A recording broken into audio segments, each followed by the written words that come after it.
আপনার সঙ্গে কোনো ব্যাংক অ্যাকাউন্ট রিলেটেড ফ্রড হয়েছে বা আপনার ইউপিআই থেকে ধরুন কেউ টাকা উইথড্রল করে নিয়েছে আপনার পারমিশন বাদ দিয়ে। এক্ষেত্রে কি করবেন? এক্ষেত্রে আপনার করণীয় হচ্ছে যে আপনার যে nearest cyber crime department office আছে সেখানে কন্ট্যাক্ট করুন এবং যাবতীয় যা ফ্রড রিলেটেড ডকুমেন্টস আছে সেগুলো সাবমিট করুন।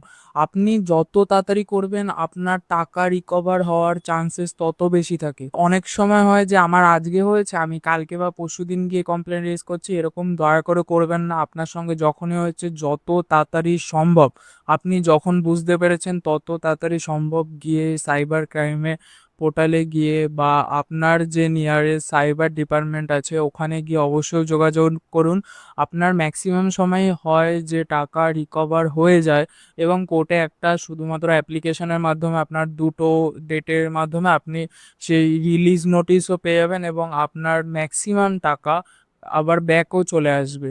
সুতরাং এরকম সিচুয়েশনে ভয় পাবেন না। আপনি আপনার নিয়ারেস্ট যে ডিপার্টমেন্ট আছে সাইবার ক্রাইম ডিপার্টমেন্ট ওখানে যোগাযোগ করুন।